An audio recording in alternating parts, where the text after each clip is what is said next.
Share ko lang po ito sa inyo. No? Ito kasi ng aking video, okay? Ayan, luma. Nasira yung apat na speaker. Yung cone lang naman ang nasira. Kasi nginat-ngat ng daga. Nginat-ngat siya ng daga. Ngayon nasira yung cone. Ito, actually ay ginagawa ko na siya. Napalitan ko na. Ngayon i-share ko lang sa inyo kung ano yung ginawa ko dito. Nakagawa na ako ng tatlo, no? Isa, dalawa, tapos tatlo. Meron pa akong natitirang isa. I-share ko lang sa inyo kung anong gagawin ko dito para at least magkaroon po kayo ng idea. Tapos ang gagamitin kong epoxy ay ito, nansag epoxy A and B. Imimix natin yan. Yan yung pinaka bigay nating pangdikit dito. Tapos ito ay papalitan natin yung kanyang pigtail. At meron akong pigtail dito. Tapos yung cone. Ito yung cone. Actually yung cone na to ay hindi siya kasukat talaga. Hindi siya kasukat. Mamaya ipapakita ko po sa inyo kung bakit hindi siya kasukat. Tapos ang discarding gagawin natin kapag hindi siya kasukat, yung pinakalalim, no? Ito kasi ay mababaw. So, may gagawin tayo dito mamaya. Ayun, so kung ready na kayo ay umpisahan na natin. Ang unang gagawin natin, yun nga, natanggal na yung cone niya. Tapos ito, nilinis ko na rin to, yung kaikot. Ngayon, tatanggalin natin tong kanyang pinaka-cup. Dito lang natin hihiwain yan. Kailangan matanggal yung cup. Kasi tatanggalin natin yung existing na cone. Okay. Kailangan nyo lang dito ng cutter blade na matalas. Matalas dapat para madali siyang nahiwa. Ayan. Sayang kasi itong kanyang cup. Nagamitin pa natin yan. Ito yung ating i-install. Tapos dito, ingatan yung hiwa itong part na to. Dapat dito sa taas banda. Para hindi natin mahiwa yung wire. Yan, tanggal na. So natanggal na. Ito naman, kakailangan natin gamitin. Kaya tatanggalin ko to. Ayan, yung kanyang papel. Mas madali, no? Mas madali siyang tanggalin. Easy. Ayan. So, ganoon lang. Kayo nang bahala kung anong diskarte po ninyo. Pagkatapos yan, ay susukatin natin yung cone. At yun nga, gaya ng sabi ko, yung cone na to ay kapos. Tingnan niyo po. Hindi masyado kita, no? Hindi. Okay, sige, tanggalin muna natin yung yung pinaka papel. Ito. Pero bago natin tanggalin yung papel, palasin ko muna itong kanyang pinaka pinang dito. Wire. Tatanggalin muna natin yan. Okay. Nandito kasi yung coil. Okay, yan. Tapos ng kabila, ganoon din. Tatanggalin natin yan. Okay. Yun. Bago tayo mag-proceed na palitan, ay check natin kung okay yung coil. Para hindi masayang yung ating pagod, no? Check. Ayun. Meron. Okay yung coil natin. Alright. Okay, so confirm okay yung coil. Yung next na gagawin natin ay ito. Hihiwain ko siya dito sa part na to. Huwag masyadong malalim, yung sakto lang kasi baka mahiwa natin yung spider. Ganyan lang siya. Kasi ito ay aalisin natin. Alisin natin ito. Paikot. Paikot. Magkaroon lang siya ng hiwang konti. Okay na yan. Kasi pag sinagad natin, tatanggal yung kanyang spider. Tapos dito naman, punitin lang natin yan. Ito, madali lang. Easy lang. May gagawin pa tayo dito mamaya bago natin ikabit yung naka-cone. Maglalagay tayo ng spacer dito sa loob. At yung gagamitin natin dyan ay yung bottle. Bottle. Yung natanggalin natin. Kailangan malinis. Malinis dapat. Ito, gagawin natin yung mga existing na papel. Ayan. Basta ingatan nyo lang itong spider na mahiwa, no? Para iwas doble trabaho. Ayan. So, meron din dito. At itong wire, ingatan nyo na mahagip. Coil dito. Ayan. Okay na siya. Bawasan pa natin dito. Ito. Okay. Ayan. Yan. Ayan, natanggal na natin. Ang next na gagawin ay maglalagay ng spacer dito. So, ang gagamitin ko ay ito. Yung bottle ng soft drinks. Kailangan natin ng spacer para hindi gumalaw ng coil. At syempre, para sa alignment. Ayan. Hiwain ko lang yan dito.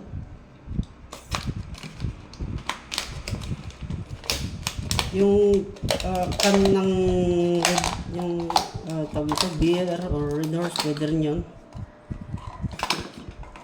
Yung gagamitin lang natin sa ngayon ay ito, kasi ito lang yung meron tayo. Inisin ko lang. Tapos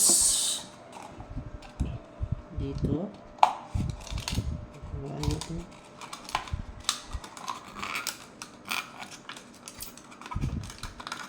Okay. Tapos natin huwain. Meron kasi nakabukol. Kailangan natin puntayin. Kupit-kupit. Kailangan natin ng gunting. Pag nahiwa ha, hatiin natin dito. Okay. Ayan. Tapos sukat natin dito. Ayan yung sukat niya, no? Tanggalin ulit. Kupit-kupit dito. Kupit-kupit lang. Okay. So, ayan na. Ayan na siya. Tapos, gupitin din natin dito sa gitna para maging dalawa siya. Ayan, dalawa na. And then, dito ay tatanggalan natin ng pinaka-edge, kanto. Asan na yung isa? Ipad ng hangin. Ito yung isa. Tanggalan natin yung kanto. Okay, so ito na. Meron na tayong spacer, no? Kakabit ko na siya dito. Ayan. Spacer. Tapos itong isa ay dito sa kabila. Okay. Kailangan maganda yung alignment dito para pag kinabit natin yung cone ay naka-align siya. Ayan. Dadagdagan pa natin ito ng spacer para sumikip at hindi galaw ng galaw.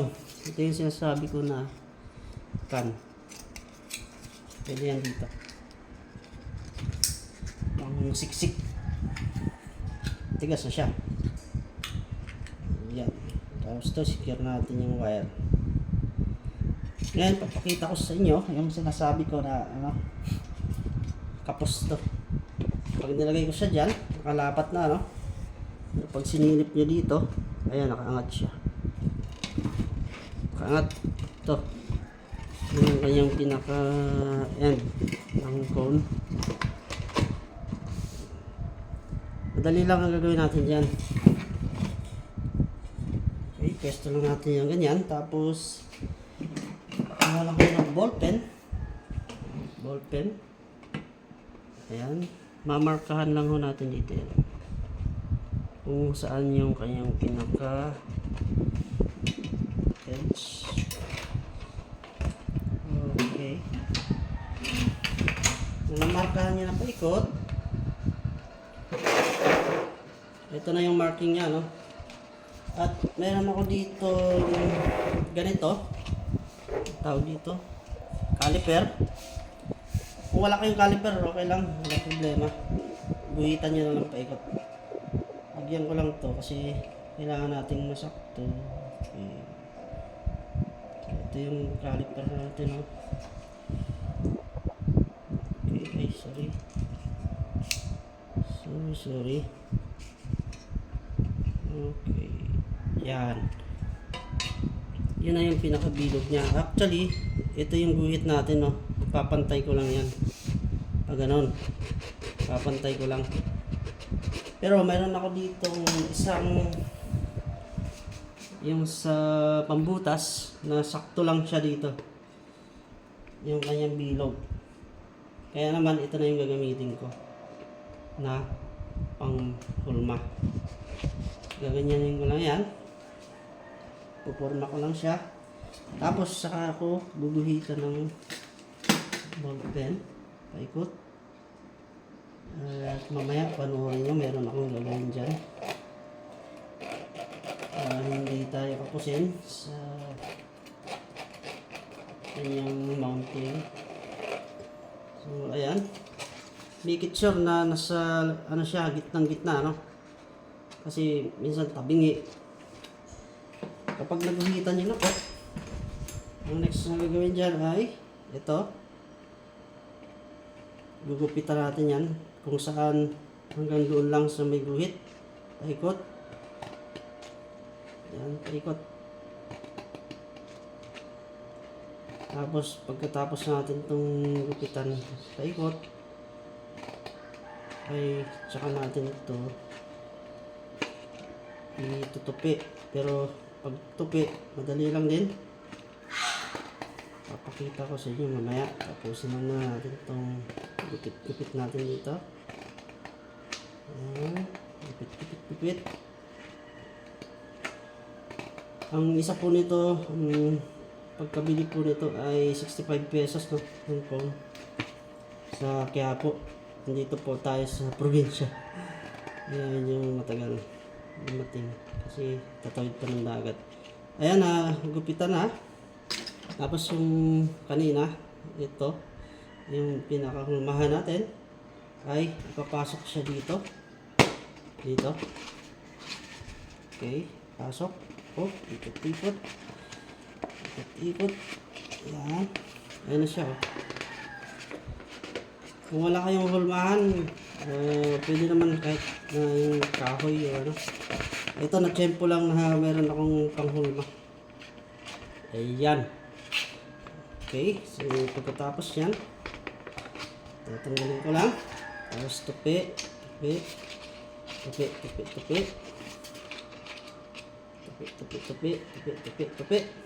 Ayan, pag nilapag ko itong ganito, tingnan natin, yan, tumukod na siya, no? Ayan na, sobra-sobra naman. Ito po. Kita ba? Ayan. Kita. Ayun. Tumukod siya, sobra na. Ngayon, ang gagawin natin dyan ay gugupitan natin ba? Siyempre, babawasan natin to. Bawasan natin. Okay.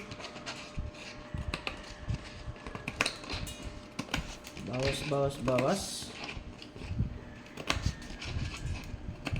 Okay. Ayan. So, bawas na siya. At yan na yung kanyang natira. Ngayon, subukan ulit natin. Papasok lang po natin yan. Dito po ay tiyagaan lang ng trabaho para magawa ko natin ng maayos. Oops. pasok na siya. Ganyan na. Pumantay na dito sa kanyang pinaka guide. Tapos dito, kung makikita niyo po, kita ba?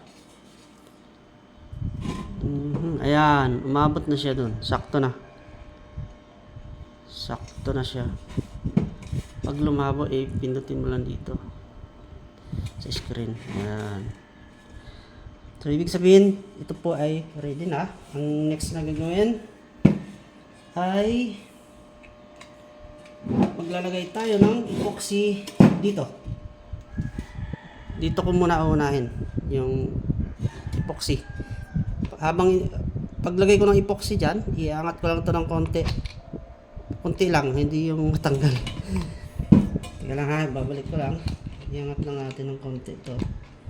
Saka natin apply ng epoxy. Para pag ibinaba yung cone ay dikit na dikit yung epoxy. Papakita ko po sa inyo. Okay, yan. Yan, isumabit. Yun. So, maghahalo muna ako ng epoxy, ano? Ito yung epoxy na gagamitin natin. Nansag epoxy ito. Pioneer. Matagal siya matuyo, pero matibay naman. Pero kung nagmamadali kayo, pwede kayong gumamit ng yung epoxy na, ano, yung epoxy 5. 3 to 5 minutes ay, ano na yan, tuyo na siya. Ito matagal. Abutin ka ng sabihin nating 3 hours, no? Or higit pa. Kasi pang ano ito eh, pang marine. Ginagamit pang marine. Pag tumigas talaga, solid. Hirap na tanggalin. Equal lang dapat yung halo dyan. Equal lang dapat. Ito na. Naihalo ko na ng maayos, no? Kailangan maihalo talaga ito ng may mix ng maayos. Okay, so next, yun nga. Iangat lang natin ito ng konti. Ito. Kita niyo po ito. Iangat ko lang ng konti. Oops, oops, oops, oops. Yan. Tsaka natin apply ng epoxy dito. Kita to. Kita. Yan. Apply natin ng epoxy. Ito. Okay. Teka lang. Bago natin applyan, double check yung wire. Ayun, nawala yung isang wire doon. Tatanggalin ko po muna ulit. Ayun, pumasok siya dun sa loob. Ito, kailangan ma-secure natin yan. Kasi kung hindi, ulitin natin yung process. At sayang yung oras. Kaya kailangan sureball. Okay. Angat konti. Okay. Ayan. Ayun, dito tayo. Kita. Okay. Lalagay lang tayo ng epoxy dyan dito. So, part na to. Paikot. Paikutan natin yan. Kailangan mayroon lahat. Para matibay ang kapit. Ayan. Tsaka dito, ganoon din. Ayan. Ayan na, lagyan ko na siya paikot. Tignan niyo po. Meron na siya. At hindi ko pa ito binababa, ano? Bago ko kasi ibaba yan, kailangan mailapat ko muna itong epoxy. So, gamit ako ng tubig sa kamay para hindi dumikit. Ito. Tapos, saka natin i-flat yan. Ipa-flat lang natin muna ito. Paikot din. Kailangan i-flat natin to para kumapit yung kanyang epoxy doon sa papel at saka sa voice coil yung pinaka-top. Dinamihan ko na para mas matibay. Kayo nang bahala kung anong gagamitin nyo. So ayan ha, nai-flat ko na siya. Paikot. Ayan, tsaka ko ibababa ito. Bababa natin ito. Tapos kunting squeeze. Yan. Yan. Naibaba na natin. At yun nga. Tinan niyo po. Ang ganda. Sorry. Ang ganda.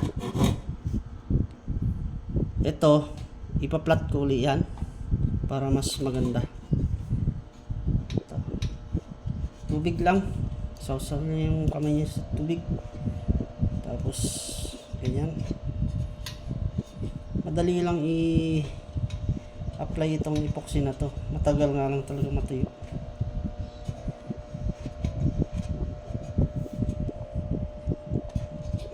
Okay. Kung tatanggalin naman, halimbawa, nasunog yung voice coil, i-rewind natin. Madali lang tanggalin to. I-hot air lang to. Tanggal yan. Meron akong vlog na kung paano magtanggal ng epoxy. Hot air lang. Okay. Dito sa part na to, dadagdagan ko lang. Kasi nakikita ko yung nakabutas niya. Okay. Ayan. Tapos, ang next na gagawin natin dito ay apply natin ng rugby niya. Yung kanyang edge para sa alignment, no? Ng naka-edge. So, okay na. Ayan. Dito naman, sa gilid. Actually, pwede nyo ipahuli dito. Ang importante kasi yan dito sa part na to. So, at this time, para maging align sila, parehas, ay lalagyan ko na siya ng rugby dito sa part na to. Asan yung ating rugby? Ang rugby natin, ilagay ako sa bote kanina. Ito, lagay ko na siya dito para madali siyang i-apply. Ganyan lang. Okay, so paikot lang din to. Ayan siya. Kita to? Ayan po. Kailangan natin applyan talaga ito ng rugby. Pagka tapos po nito ay i-spread natin yung rugby, no? Para mag-flat talaga yung edge. Tingnan natin paikot. Okay. Ayan. Sige pa. Sigaan lang talaga. Pero pagka natapos naman na to, wow. Pinulit yung ating video.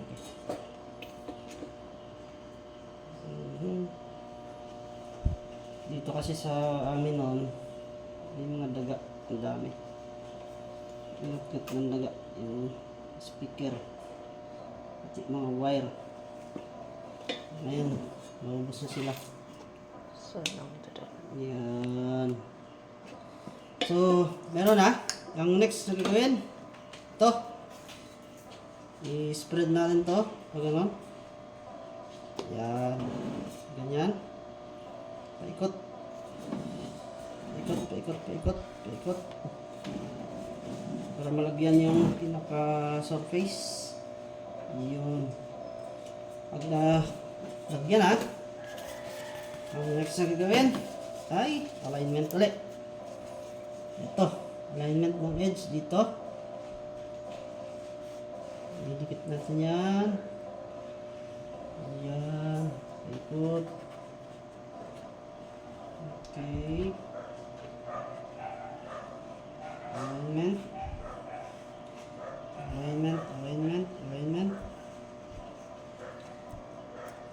Mapapansin nyo yung edge ay hindi dumidikit agad, no? Ganun talaga yan. Kailangan ulit-ulitin nyo lang. Kasi ito po ay foam. Sige lang.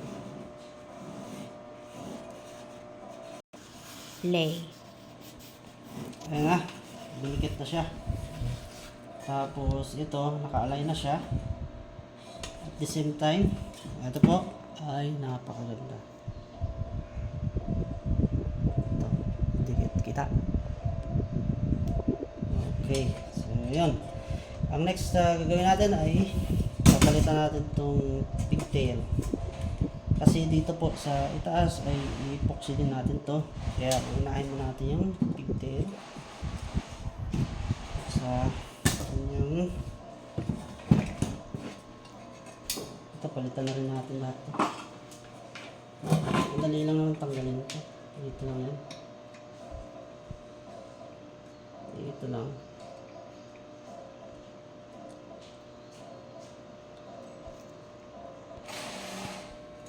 Ayan na, natanggal na po natin yung sirang pigtail.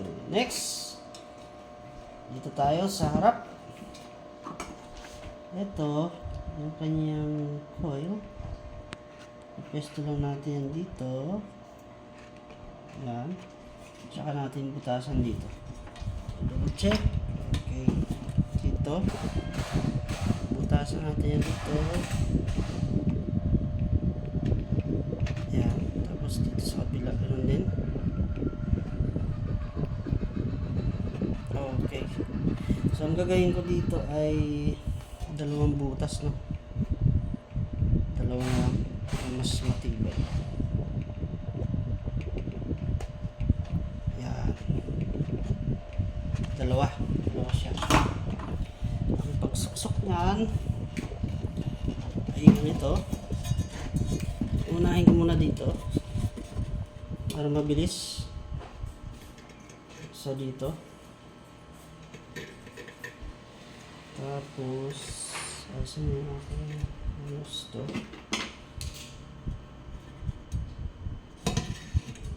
Ayan, dito.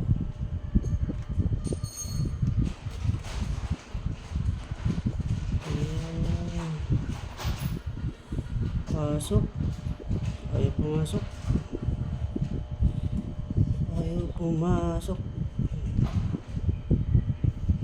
Okay, lalakihan lang natin yung butas. Pumasok. Alright.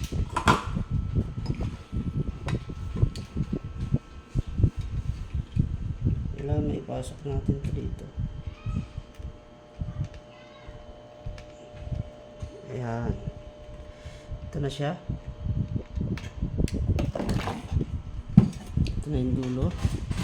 Tapos, dalawa yung butas na ginawa ko, no? Ito, ibabalik ko to dito sa isang butas. Ayan. Ganyan siya. Tingnan niyo po. Ito. Hilahin ko lang konti. Pasobra. Kita. Ito. Pasobra tayo. Kailangan konti lang yung labas nyo. Yun. Okay. Ayan na. Ganyan. Tapos, saka natin solder itong wire dito.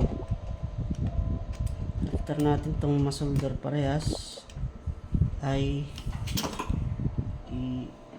ilalagyan mo natin ito ng epoxy. Okay.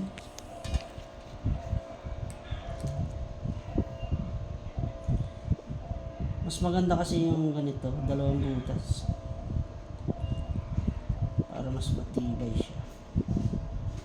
Ayan na, tingnan niyo po, napakaganda. Ayan. Ganon din ang gagawin natin sa kabila.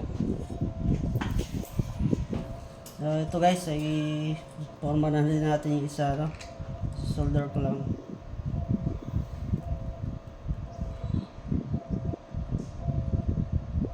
Ayan, napakaganda. Pagkatapos niyan, dito naman tayo sa kanyang naka-final. Ito dapat may allowance. Ito, May allowance dapat to. Para sa kanyang vibration, yung movement. Ito okay to. Yung sa kabila, ganyan. Ganyan siya.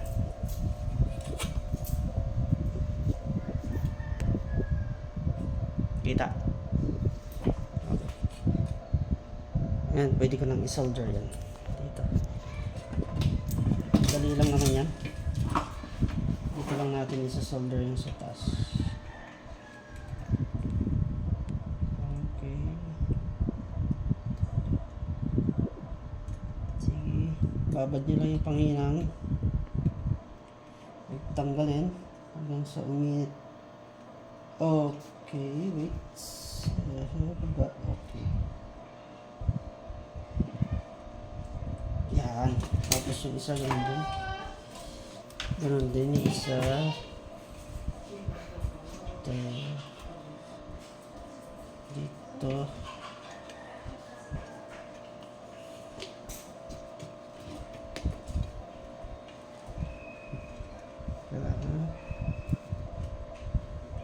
Yan. Simple lang. Mukhang mahirap lang pero madali. Madali lang siya.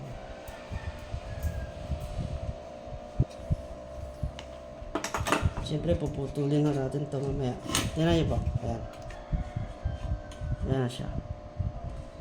Ngayon, puputulin na natin ito.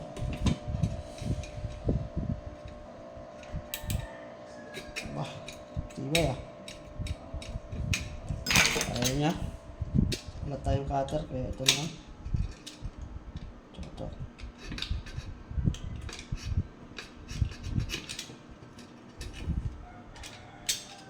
Matibay, matibay.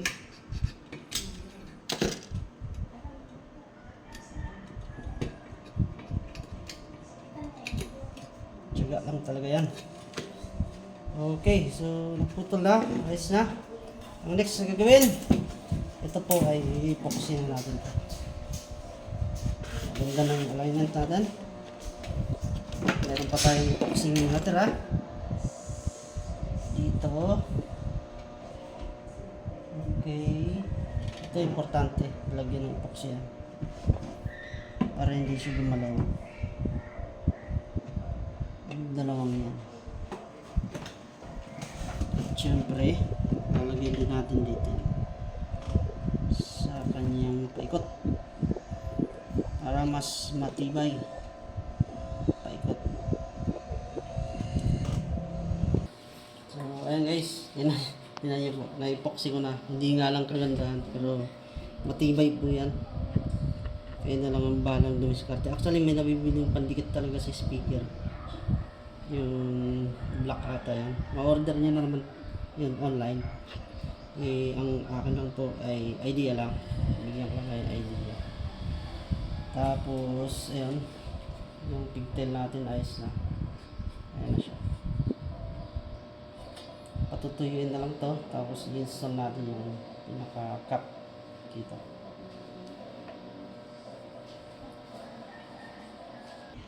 Ngayon ang gagawin ko, ito po, advice ko lang, lagyan niyo po ng rugby para hindi siya maputol sa kanyang pigtail dito. Rugbyhan niyo lang. Kahit dito, pwede rin. Pero hindi ko nalalagyan. Option lang naman yun. Yan ang model nito ay KW123. Ginagamit ko pang video okay. Nakalagay dito is 300 watts maximum. 4 na piraso. Woofer ang tawag dito.